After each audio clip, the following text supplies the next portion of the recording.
જય માતાજી, જય સોનભાઈ મડાયરો. કેમ છો? મજામાં જઈશું. સ્વાગત છે તમારું આજના નવો વ્લોગની અંદર. બસ સાગે ફ્રેશ થઈ ગયા છીએ. ભાગવામાં તો અત્યારે 7:30 જેવું થઈ ગયું છે. આપણે થોડાક વહેલા જાગી ગયા છે, તમને ખબર છે. તો આજથી શરૂ થયા છે મારા કાઠી દરબારોના 3.5 દિવસના સુરત દાદાના નકોડા ઉપવાસ. ખાવાનું ન હોય, ટૂંકમાં પ્રવાહી લેવાનું હોય 3.5 દિવસ. તો જો આજથી શરૂ થયા છે 8, 9, 10, 11 4 દીના. હું તમને બધી હમણાં સ્ટોરી કરું. પહેલાં આપણે સુરત દાદાને જળ ચડાવી આવીએ, પછી તમને આખી સ્ટોરી કહીએ તમને કઈ રીતનું હોય બધું.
તો મિત્રો, જો તમને કીધું સ્ટોરીમાં તો એવું છે કે અમારે કાઠી દરબાર, ક્ષત્રિય કાઠી દરબાર, એમના ઈષ્ટદેવ સુરત દાદા, સુરત નારાયણ, એનું મંદિર હતું. મંદિર મુસ્લિમ રાજા હતો, એને તોડી નાખ્યું હતું, એટલે ખંડિત કરી નાખ્યું હતું.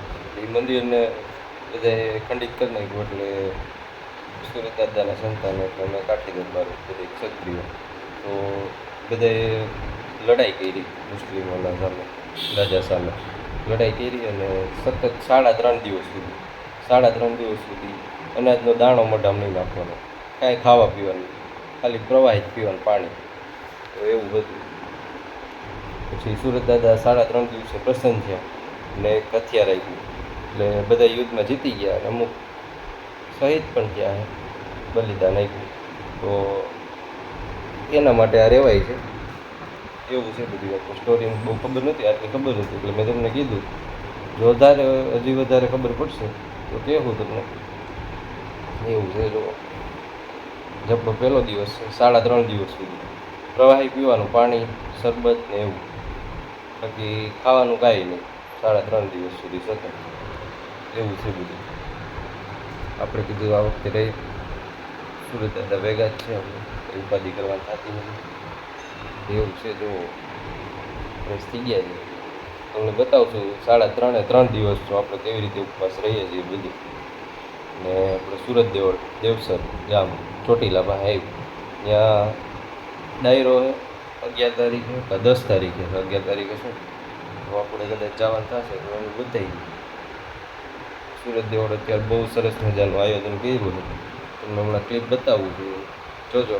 1 નંબર આયોજન કર્યું. દર વર્ષે આવી જ રીતે કરે. બહુ પબ્લિક હોય છે, પણ જાજી સંખ્યામાં બધા કાઠી દરબાર ભેગા થયા હોય છે. એવું છે બધું. તમને હમણાં ક્લિપ બતાવું, જોજો તમે લોકેશન. એવું છે. જુઓ 7:30 જેવું થઈ ગયું છે. આપણે તો ફ્રેશ થઈ ગયા છીએ. અને હવે ડેઈલી ફ્રેશ થઈ જવાનું, વહેલું ઉઠીને સુરત દાદાને જળ ચડાવી માળા કરવાની આખો દિવસ. સારું, હાલો તમને બતાવશું બધું, તો જોતા રહીએ.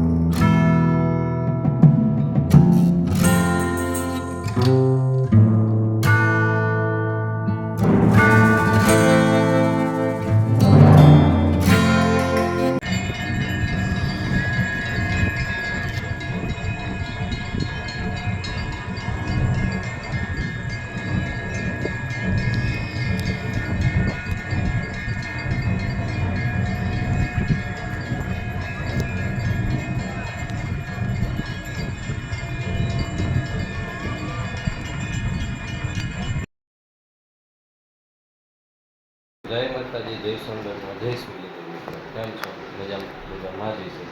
તો જો આપણો ઉપવાસનો બીજો દિવસ છે આજે. શાકીને ફ્રેશ થઈ ગયા છે મસ્ત સરસ મજાના.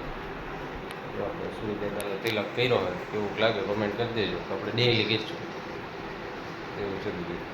જો જળ ચડાયેલી માળા કરી લઈએ આપણે, ધ્યાન કરીએ સૂર્યદાદાને જળ ચડાવી આવી હાલો પછી ભેગા થાય. તો કે કંઈ ખાવાનું ગોતું તમને ખબર હે, ખાલી પાણીની શરબત ને એવું સારું હાલો હવે સીધા જળ ચડાવી લઈએ.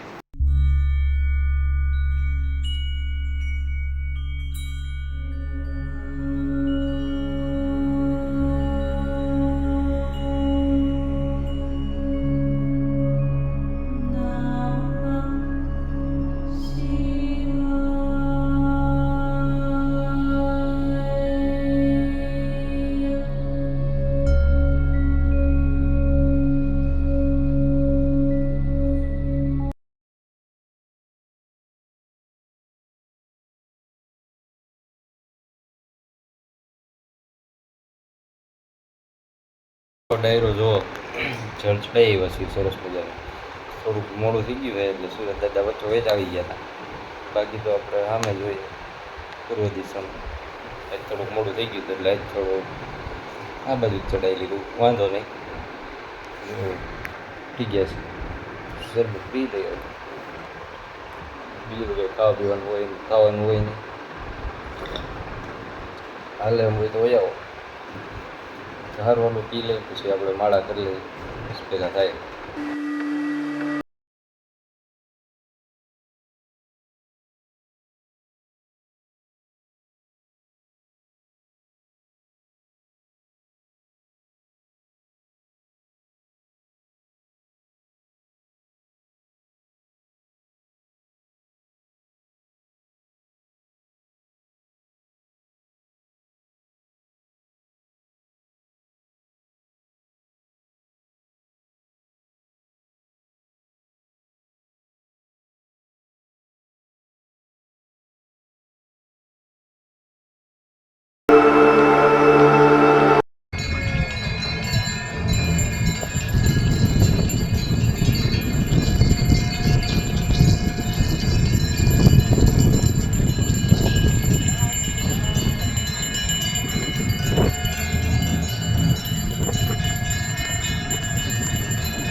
તો ડાયરો જો કેમ છો?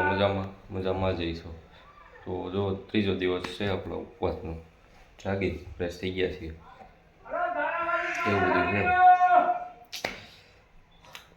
લગભગ તો વાગવામાં 9:30 જેવું થઈ ગયું છે. થોડુંક પાછું મોડું થઈ ગયું છે, કાંઈ વાંધો નહીં. બીજું શું હવે ઉઠવામાં કાંઈ હાલશે નહીં. હવે ઉઠાઈ ગયું તો ઉઠાઈ ગયું મોડું એ હાર બોલો જળ ચડાઈ આવી. અને ઘણા લોકો કહેતા છે કે 3.5 દિવસ ભૂખા ને એવું ન હોય.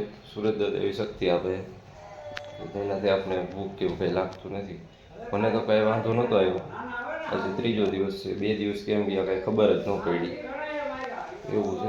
હવે આજે 1 દિવસ કાલે અડધો દિવસ ત્યાં એમ નીકળી જાય ગાયો ઘા. સારું હાલો જળ ચડાઈ આવી પછી ભેગા.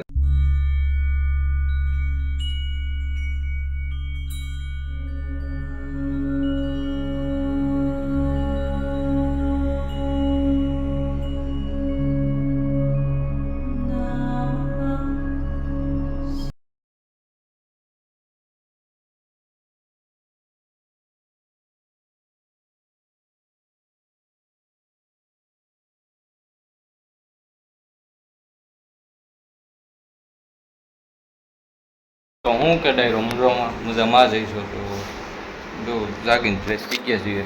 આજે આપણા ઉપવાસનો છે છેલ્લો દિવસ એટલે 3.5મો દિવસ. કેમ ઘા દિવસો નીકળી ગયા ખબર ન પડી. ગરમી અત્યારે બહુ છે પણ નાઈને જ બહાર નીકળે છે એવો ગરમી અત્યારે રહેવાતો નથી. ભાઈ ત્રીજો દિવસ છે, 3.5 દિવસ એટલે 3.5મો દિવસ એવું છે આજે. આજે ઉપવાસ પૂરા થઈ ગયા છે. 12:30 12:30 બસ જો આપણે બધું બતાવશું તમને બધી હાલો હાલો જળ ચડાવી આવીએ, છેલ્લો દિવસ છે આપણે ડેઈલી ચડાવશું, હવે આજે ચડાવી આવીએ.